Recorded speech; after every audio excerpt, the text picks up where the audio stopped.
Shira's first profession was as a journalist. Taking a midlife change of career, she now has a graduate diploma in migration law from UTS.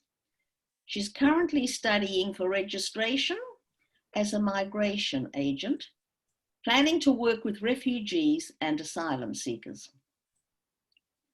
Finding their mother, Naomi's diary, after her death opened unknown vistas into her life for Shira and Leora. Naomi was born in Israel. Her parents had escaped to Palestine from Poland just before the Holocaust. Naomi returned to 1950s Israel from Australia with a study grant during the earliest stages of the newly independent state. And this is the background of the book. It's a lovely parallel for our book club that Dr. Naomi Moldovsky and Rebbetzin Jana Gottshall were contemporaries in Sydney. They both were refugees, albeit at different times. They both had 2 children in a foreign land without close family support. Their life experiences were very different. However, their strength and intellectual acumen, despite adversity, serve as role models for us today. Thank you, Shira. Thank you, Gail. That was beautiful. Thank you very much.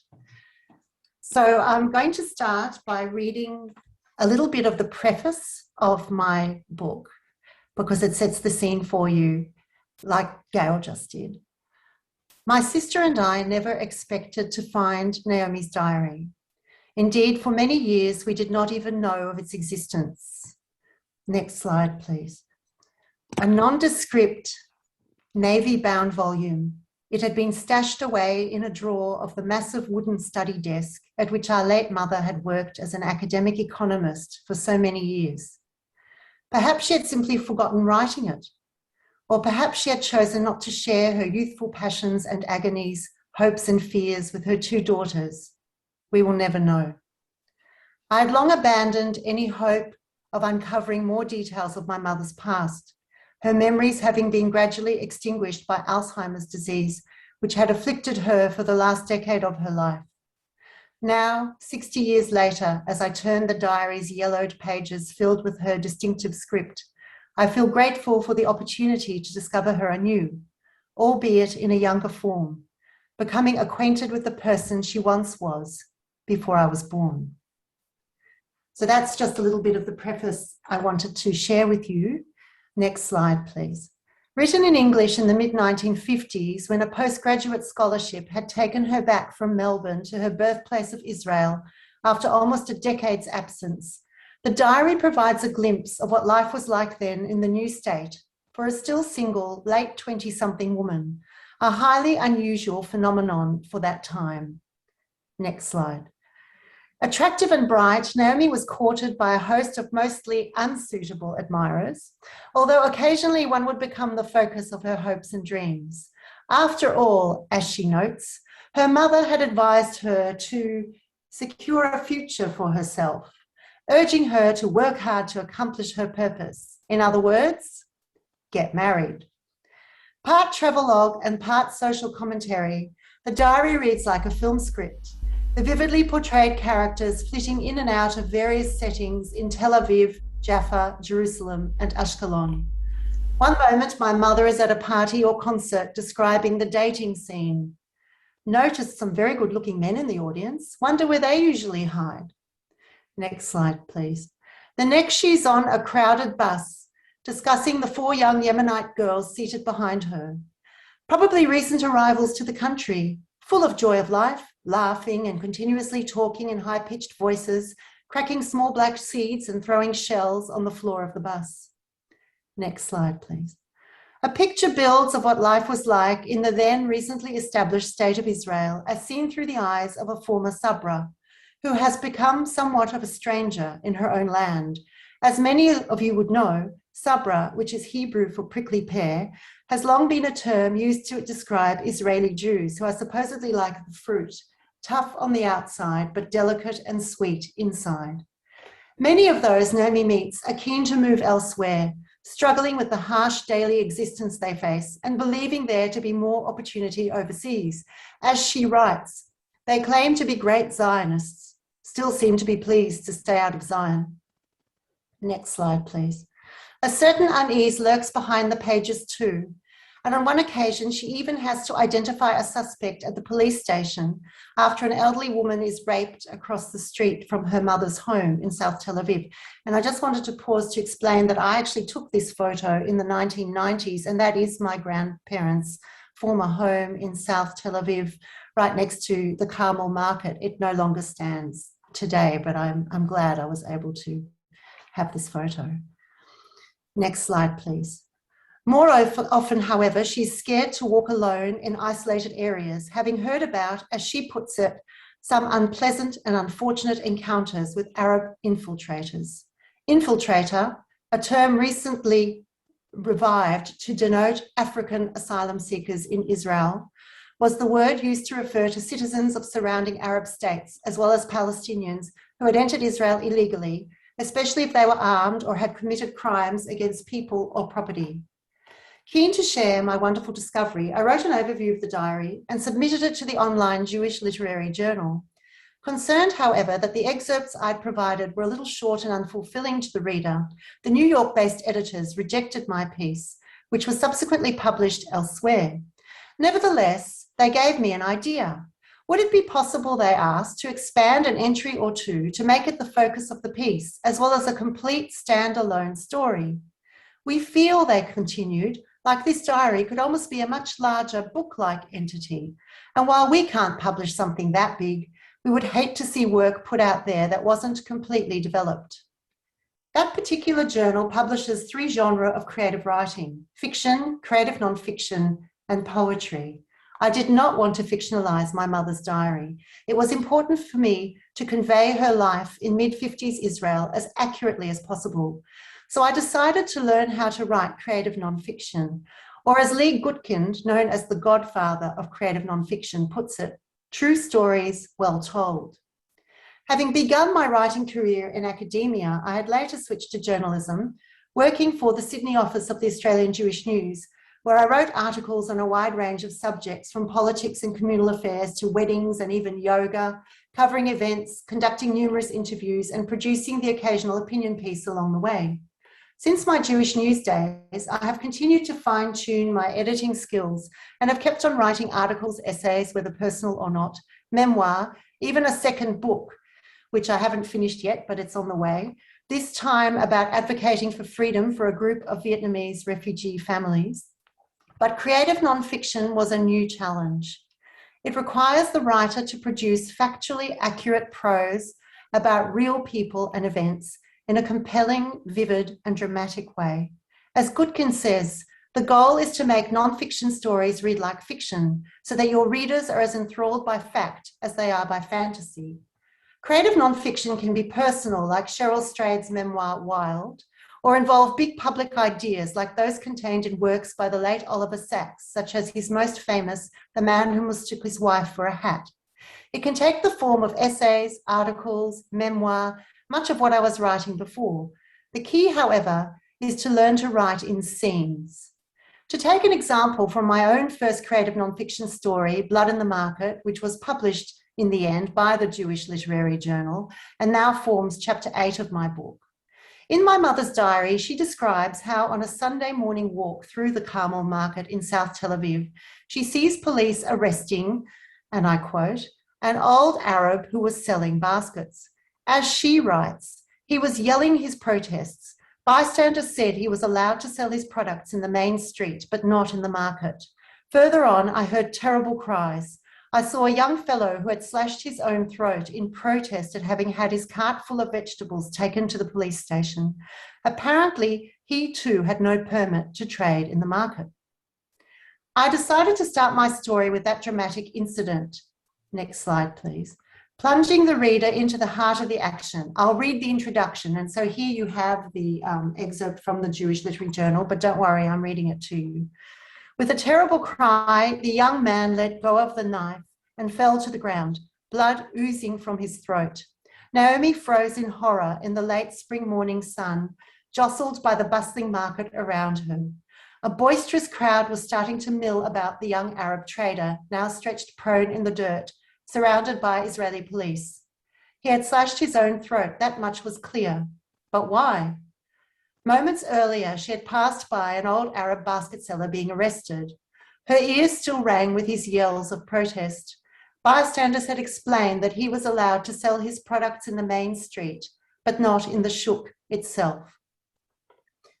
I have found creative nonfiction to be liberating in that it enables the writer to use literary or fictional techniques such as description, dialogue, and point of view, striving to recreate scenes and making them come alive so that we, writer and reader alike, become immersed in the action and are able to picture what life in Israel must have been like for my mother at that time. Next slide, please. I wanted you to feel as if you were winding your way through the Carmel market or walking down the streets of divided Jerusalem with Naomi.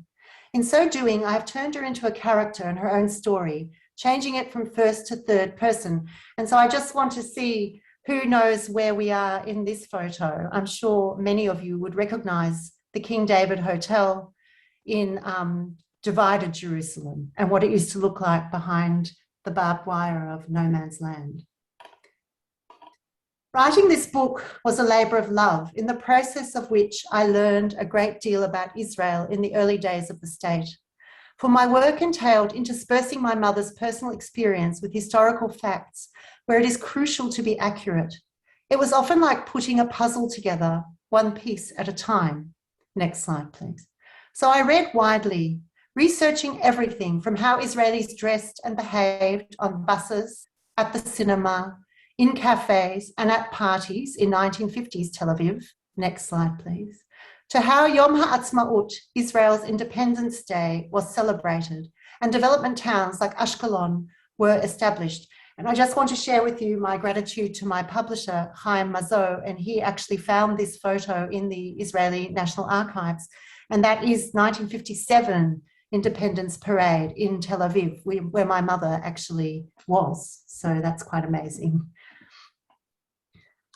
I read about Arabs fleeing Jaffa in 1948, about what it was like living under sniper fire around the desolate stretch of no man's land between divided West and East Jerusalem, next slide, and about how until 1967, an armoured truck convoy would make the trip along the one perilous road connecting the Jewish part of Jerusalem to Mount Scopus, with only a small slit across the window in front of the driver's seat to see what was directly in front. A particularly arresting image that has stayed with me long before I found this photo of the actual convoy. Then one day I experienced an amazing coincidence. In Jerusalem for the bar mitzvah of our youngest son, Jonathan, we were spending the day with a philanthropy consultant, Arnie Drayman, meeting inspirational people who help others and partaking in hands-on social action projects, something we have done with each of our 3 sons. Next slide, please. Among those we met that day was Miriam Fryer, the now 80-something founder of Shalhevet, an apartments complex enabling adults with severe physical disabilities to live independently. Before its transformation, Miriam told us, the building in the Rasco neighbourhood had been a dilapidated apartment block owned by the Jewish Agency, the only such building in the area.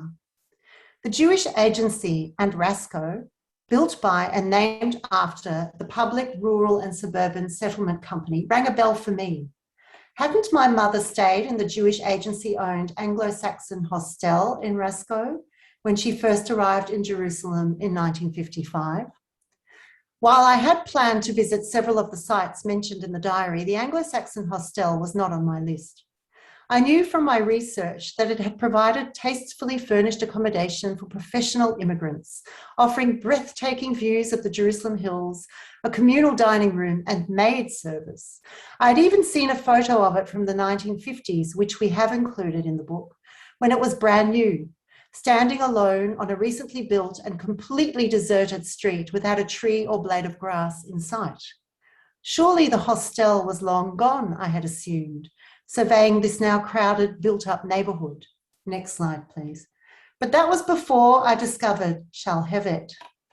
Trembling with excitement, I stood on the entrance steps, leading down to the street up which my mother had once hauled her heavy suitcase alone, abandoned by the taxi driver who had blatantly overcharged her for the then 2-hour trip from my grandmother's home in South Tel Aviv.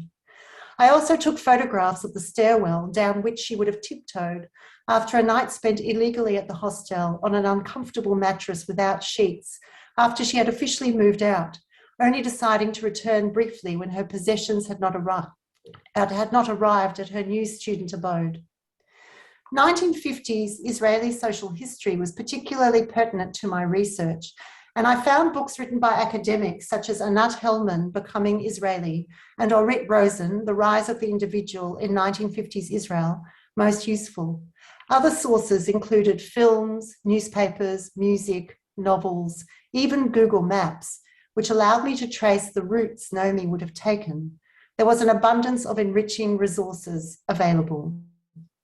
Along the way, I was helped by many, from the former owner of the Dagon Inn, one of the first hotels in the South. Even the former Prime Minister David Ben-Gurion was renowned to stay there. So the former owner of that inn painted such a vivid picture of the Ashkelon of his childhood for me, to the archivist from the Kamari Theatre in Tel Aviv, who kindly provided me with the very theatre programs Naomi would have seen. Next slide, please. This, for example, is a still of the First Lady of Israeli Theatre, Hannah Maron, in a production of the Broadway hit Dream Girl that Naomi saw at the Kamari in 1957. Next slide. I was also able to contact some of the characters so vividly depicted in my mother's story. Indeed, in December 2018, I actually had lunch in Tel Aviv with Ruth, with whom Naomi almost ended up sharing a house in the Jerusalem border suburb of Abu Tor. It was absolutely wonderful to meet her in person. It turned out that she too had lived in the Anglo-Saxon hostel, and she knew some of the other people named in the diary, so I had to be careful. Next slide, please. Most amazingly of all, her partner's daughter remains best friends with the daughter of my mother's friend, Ilan Khartouv, best remembered as one of the Entebbe hostages, whose elderly mother, Dora Bloch, was among those killed. All connections made through the diary, and Ilan Khartouv was actually the spokesperson for the Israeli hostages with the Ugandans. Once I had completed the book, a new challenge arose. How was I going to get it published? With a journalist's chutzpah, I decided to write to two of Israel's most renowned writers to seek their advice, Edgar Keret and now sadly the late Amos Oz. I was particularly grateful to Amos Oz, notably for two of his works, A Tale of Love and Darkness and My Michael, which helped me to understand what it must have been like to live in Jerusalem as a divided city. While Edgar Keret's agent told me he was too busy, Amos Oz suggested that I submit the stories to one of the publishing houses in Israel, assuring me that all of them have English readers, so I would get a fair hearing. It was the encouragement I needed. It took almost a year of dogged effort, but I ultimately found a publisher based in Jerusalem, who I told you, Chaim Mazo, who not only agreed to publish my book, but supported me throughout the process, finding the photographs from the era to supplement those from my extensive family collection. Next slide, please. We ended up holding 3 launches. The first in Sydney with the wonderful University of New South Wales academic, next slide, please, Dr. Leanne Piggott, and then Jewish cultural attaché, Dorit Heskovici, under the auspices of the Sydney Jewish Writers' Festival. Next slide, please. Then we held a launch in Melbourne with writer Dr. Leah Kaminsky, which was particularly emotional and meaningful for me, as the audience included extended family, childhood friends, and those who knew my mother. Finally, I was honoured to be able to hold the launch of the Hebrew edition of my book in Jerusalem at Shalhevet itself, with foreign correspondent Iris Makler, where I also met my publisher in person for the first time. Next slide, please. Prior to the launch, I was also able to spend an evening with some of Shalhevet's residents, presenting each of them with a copy of the Hebrew edition of the book. Next slide, please. While it had been translated by an Israeli professional, it had taken an entire year to bring the translation up to a standard acceptable to 2 of my expert Hebrew language friends here in Sydney, and I believe both of them are with us tonight, Osnat Ze'evi, a Hebrew teacher, and Idit Liraz, a librarian, who pored over the text for hours. And I'm so grateful to both of you. I'm so glad we made the effort, especially given my publisher ended up sending a copy of the Hebrew edition to Amos Oz at his agent's request. The final seal of approval came from my mother's former acquaintance, Ruth, who just happens to be a linguistics professor. Next slide, please. As we now know, Amos Oz must have been very ill by then, as he sadly passed away shortly afterwards. Being in Israel at the time, I was privileged to be able to attend his memorial service at the Tzavta Theatre in Tel Aviv, yet another Israeli institution familiar to me through my mother's diary. My experience with Amos Oz led to one of several speaking engagements when I was invited to partake in a commemorative evening in his honour back in Sydney. My literary journey has since continued with various talks, podcasts, reviews, and articles. Prior to COVID, a discussion at the Moadon Israeli Cultural Centre was being planned, focusing on the Hebrew edition, hopefully that we can still do in the future, just like we were finally able to make this talk a reality tonight. Next slide, please. I now count my mother's diary as among my most cherished possessions. After all, it provides a portrait of Naomi as I never knew her. A young, passionate woman searching for intelligent companionship and the man of her dreams. At the same time, and especially in the wake of the most recent deterioration in relations between Israel and the Palestinians, it is sobering to read a personal account of the early trials and tribulations, anguish and vulnerability of the new state of Israel. Using the key afforded to me by creative nonfiction, I've tried to recreate the Israel of my mother's youth, unlocking a part of her past with which I was unfamiliar, a past that I thought had been lost forever. And this is a spoiler alert because this is actually my mother's official engagement photo in Montreal, Canada from 1958. So she did not meet the man of her dreams in Israel. So that's the end of my formal presentation. And I'm now happy to take questions. But just before I take questions, I do want to express my sincere thanks because I've been overwhelmed by the number of people on Zoom this evening. I so appreciate your interest and support. And I'm so grateful to NCJW New South Wales for hosting this event. In particular, Gail Hammer for inviting me. Gail and I go back a very long way, and Gail and I used to take my beloved mother out to lunch every Monday, Gail, if you remember. I also want to thank Wendy Bukatz for all your help with the advertisement and the marketing, and to Professor Helen Hassan for running this Zoom session so efficiently. And now I'm going to hand back to Gail. Very nice, very, very interesting, Shira. Thank you. Thank you so much. You've worked hard at this, and it is certainly a different sort of presentation from ones we've had in the past. It's not the story, it's not the book story, it's the story of how you wrote the book. And I find that very interesting, very significant. And the question I want to ask you for starters is, you had the very good fortune not only to find the book, but to go back to Israel and to meet people and go to places that your mother went to. And it was a part of her life you had no idea about. And I'm wondering how that has changed you and what insights you had into yourself having done this project. That's a beautiful question. Thank you. It was very meaningful for me to do this, which is why I devoted the time and effort. I felt completely, my mother had been my best friend. I used to call her 5 times a day. And then when she became ill, that was no longer possible. And the tables were turned completely. And it was like I became the mother. So that was extremely difficult. And finding the diary was as if I had rediscovered my mother, but it was a time that I didn't know. And so I was actually rediscovering her as a person and making me reflect on who I was as a person, where I came from, and how important Israel is to me. And this connected me even more strongly to Israel as a result of my research. And being able to have this personal link.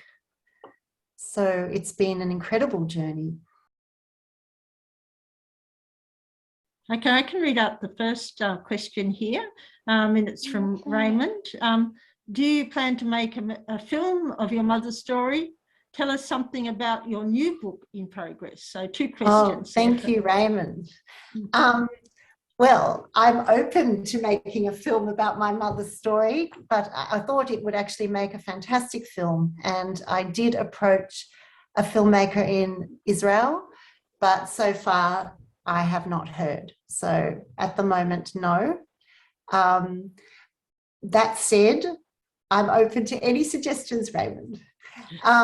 Going on to my second book, well, that's a completely different book. That's non-fiction, and it is based on work I've been doing since 2016 with several families. They're Vietnamese refugee families. Some of them are on our Zoom today, which is wonderful, and they're now in Indonesia. Well, I have 30 Vietnamese refugees who I have been advocating for. 2 families are still in Vietnam, and the others are in Indonesia, where they have been recognised as refugees by the United Nations, and been on a long journey to find them a place of freedom and safety, because they fled Vietnam due to several factors.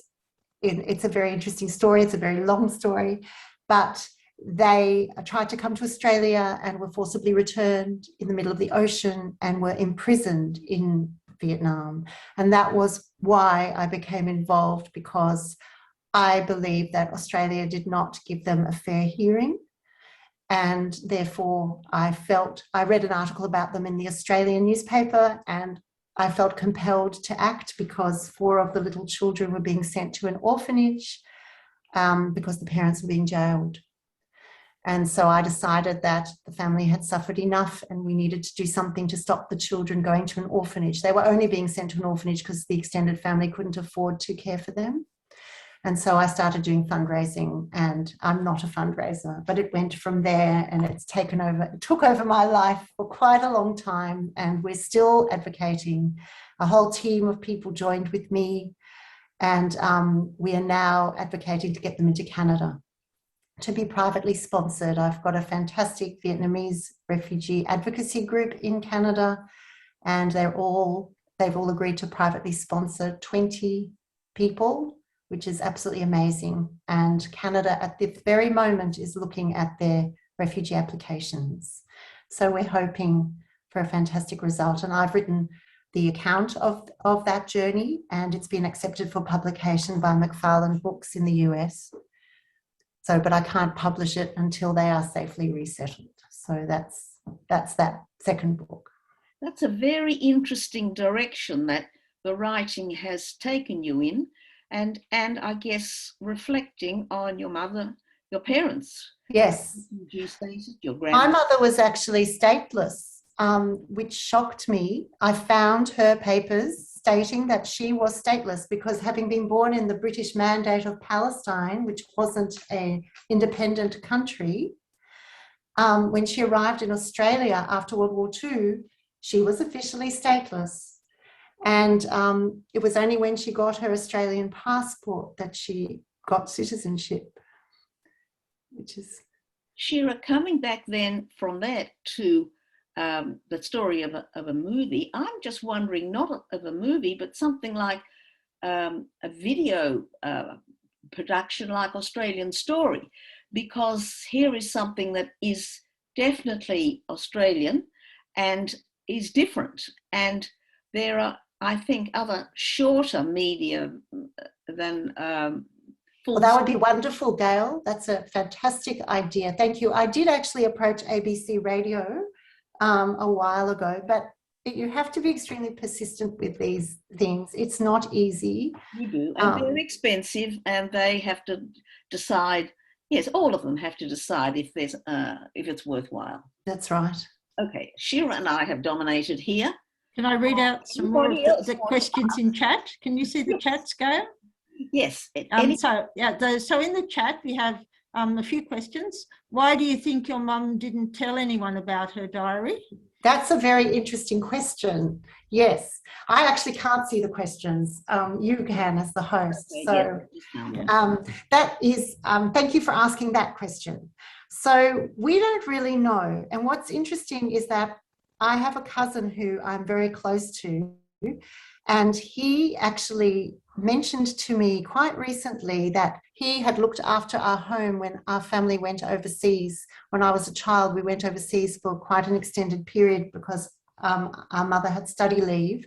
And he, as a young adult, moved into the house. And apparently my mother did tell him that there's a diary stashed away in the drawer, which no one's going to look at until after her death. Now, he just mentioned that to me after I wrote and published the book. So that was very interesting. And obviously she did not want us to read it while she was alive. And I don't really know why. It's not particularly controversial or terrible in any way. I have protected her privacy.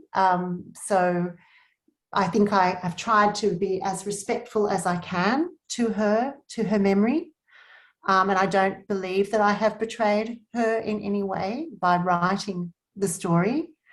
But it was a delicate issue to work out how to do that, as it always is when you're dealing with family heirlooms and other members of family who are still alive. So thank you for that question. Shira, you should now be able to see the chat, but the next question is, when did your family come to Australia? Her mother. My mother. So my mother, it's a very interesting story. Actually, what had happened was my grandparents escaped Poland in the 20s, and they came from a very, very ultra-Orthodox Jewish background, a Hasidic background. And my grandfather rebelled actually against his family and was told that if he wanted to go to Palestine, he'd have to get married. So they actually had an arranged marriage, very, very young. They were still teenagers, and went to Tel Aviv in the 20s. So my mother and her brother were born there.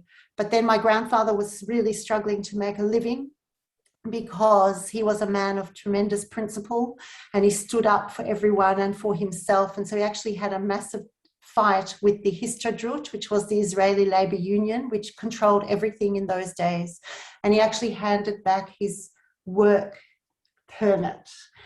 And on top of that, he had managed to start a laundry business in Jaffa, which was burned down between 1936 and 1939. There were the riots, the Arab riots at that time, and he lost his business, was not able to put bread on the table for the family, and had a friend who had moved to Australia from Poland who said, I will sponsor you. And that's actually the Greiman family, and the Greiman family are in Melbourne to this day. I ended up going to school with Michael Greiman, and we're still good friends. So they sponsored my grandfather. He moved to Melbourne in 1938, intending to bring the family out, and then World War II hit.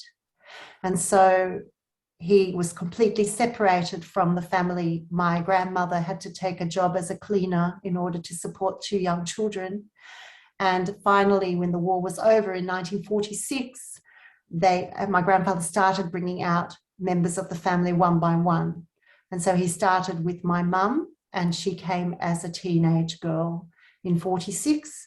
And then she finished high school at Taylor's College in Melbourne, went to Melbourne University, and then won a travelling scholarship, which you saw the photo of in the Jewish News, or the Australian Jewish Times as it was then. And she went back to Tel Aviv to her mother, and who was still there. And my grandfather had built that house for my grandmother, which I shared in that photo. And also when you saw the promotion for the launch that I had at Emmanuel School, the very first launch, the photo was the photo in the Australian Jewish Times of my mother being farewelled by her family, her brother and his wife, and my cousin Manny as a little baby, and my adopted aunt Leah Cohen from Cohen and Davis Kosher Caterers. So they went to say goodbye to my mother as she boarded the ship to go across the world. And so that was from the Australian Jewish Times. So that's how my family came to Australia. That's a great story. Can you see the chat now, Shira? Yes, now I can. But are you going? Gail is chairing, so Right. Okay. Is there another one there? Yeah, there's several now. I've now got lots of direct messages. So what do you want me to do? They're all coming to the hosts, so you're seeing them as I've made you a co-host. So I've got a question. Do you know where exactly the photo of the Yom Ha'atzmaut was taken from? No, I don't. I think it's on the main, one of the main streets of Tel Aviv. I have to look it up and tell you. So give me a moment to do that while Yom Ha'atzmaut parade on Allenby Road. That's where it is. But it would have been taken from an apartment block, I would guess, because everyone's crowding on the balconies. Another question. I read the book's acknowledgements about the research. Unlocking the past will help other people who want to research about people mentioned or about life in Israel at the time, but seen from viewpoints like Naomi's. Yes, well, that's my hope. Thank you for that question. I do hope it encourages. I mean, I think it's wonderful to be able to tell stories, and I think we all have the ability to do so. And all of us have an amazing story somewhere, which we may not even know about at this point.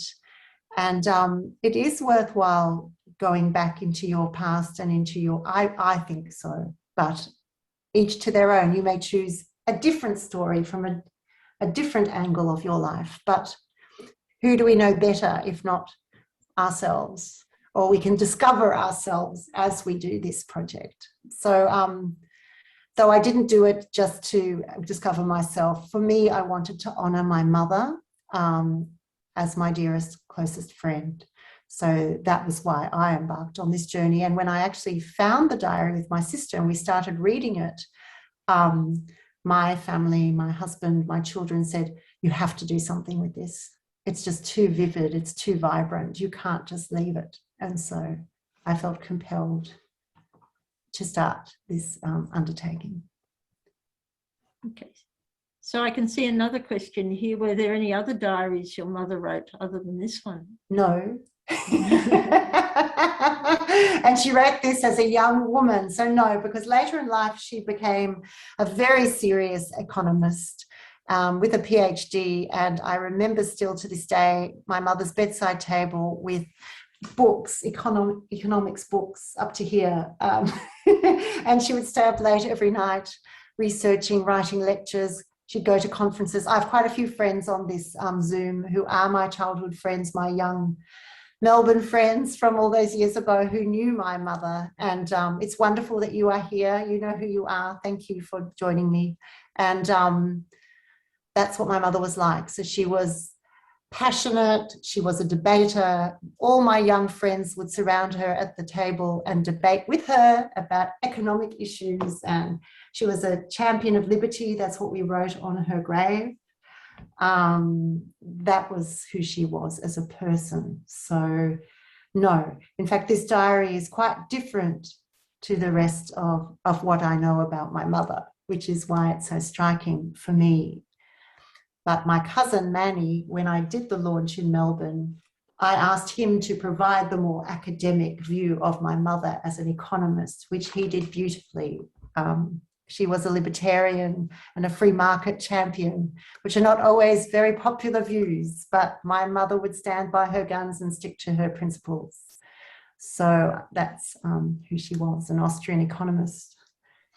And a couple of people are asking, how did your mother and father find each other? Yes, so that was after this diary. So nothing to do with the diary. She ended up leaving after 18 months. She finished her research project, went traveling through Europe, ended up in London, could not find suitable work in London as an economist, ended up working in a travel agency.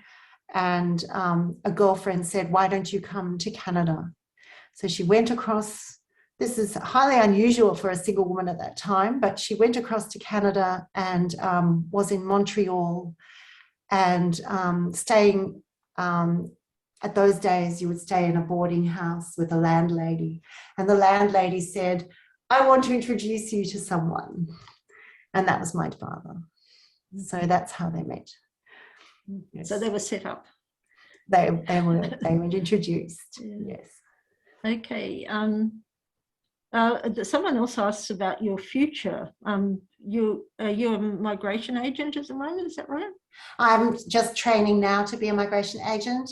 Where do you see yourself in the future? And okay, so I want to advocate further for refugees and asylum seekers. I have been volunteering as an advocate for refugees and asylum seekers since 2016.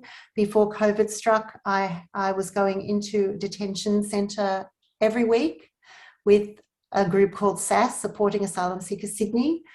But it's very frustrating to be advocating from the outside. And so I realised that if I went back to university and did some training, I might be able to have more of an impact from the inside. And I have met an amazing human rights lawyer, Alison Batterson from Human Rights for All.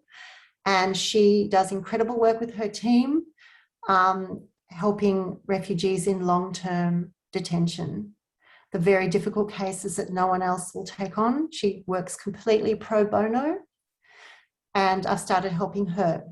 I was already helping her through journalism, but now I've actually joined her team and I've started helping her. And once I get my registration, I'll be able to help her even more. That's my aim. And writing comes into all of that, as well as my second book. Now, my second book, you should know, no one in Australia wanted to publish a book about refugees. I was told it was not a popular subject and would not sell books. And you do not know how many knockbacks I had. It took me 8 months to find my American publisher. And that's a very sad statement on where we're at today in Australia when it comes to asylum seekers and refugees. So I should also tell you that you may be wondering why the Vietnamese families I'm helping did run away from Vietnam. So you should know that Vietnam is a communist country, and that while we Australians go on holidays there and have a wonderful time there, we don't see the Vietnam that certain citizens experience depending on where they live and what their background is. And so the particular families I'm helping, their land's been taken from them, their fishing rights were under attack by Chinese fishing boats in the South China Sea, and they're Catholics and they were discriminated against as Catholics in Vietnam. It depends where you live. Certain areas are under heavy discrimination. And so I actually went to visit them in Jakarta, which is a Muslim country. So it was a Jewish woman advocating for Catholic refugees in a Muslim country, which I thought was quite a beautiful story. And the team of people who have been working to help me come from all backgrounds, all religions, all cultures. And I think that's a beautiful message for how to live our life. And it comes from my Judaism, why I'm involved, because my Judaism teaches me to be kind to strangers and to welcome your neighbor as yourself. They are Jewish teachings, and that's how I try to live my life. And I was influenced in that by my synagogue, my children's school, and so that's who I am. Thank you for that question. Any other questions? Gabby. That's a beautiful place to put a good full stop. If there isn't anybody else, Helen, is there anyone? I'm being asked how you get the book, but NCJW, I'm not sure how many copies you have left of the book. And I am going to take some books to their headquarters in Woollahra. So if you are local, you will be able to pick up the book from them. But there's only limited copies which I'm able to take there. So that's an answer. Shira, I was asked if you're going to make it, put it on Amazon. It is on Amazon. It's on, okay. Oh, yes. And the link's been provided to everyone who booked. It was on the... And are you going to have it as, what do you call it? A reading book? Some ebook. Oh, it is an ebook. That's all been done. So you can get it on Kindle from Amazon. You can also get it in paperback from Amazon. Also, it was at, but I know we're in lockdown right now. It was at Sydney Jewish Museum and at Gold's in both Melbourne and Sydney. It was also at the bookstore in Bondi Junction, up the top of Harry Hartog. Yes, it was there as well. So, but I do have copies which I did order especially for this evening, and I believe not all of them have been taken. So there are still a few copies left. On that note, thank you, Shira. This was indeed very, very enlightening and an in-depth. To get in depth with a writer is a very special privilege. And you've been very generous with yourself and with your mother's story. So thank you for that. Thank you very much. You've been most generous too, NCJW. I really am very grateful to you for your interest and support. Thank you. Of course, we support writers. So please, everybody, give a thanks to yes, virtual thanks to Shira. Thank you all. Thank you very much. Thank you.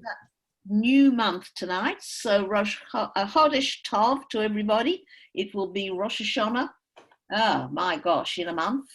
And thank you all for coming, and thank you, Helen, very much, and Kim for that support, which is really appreciated.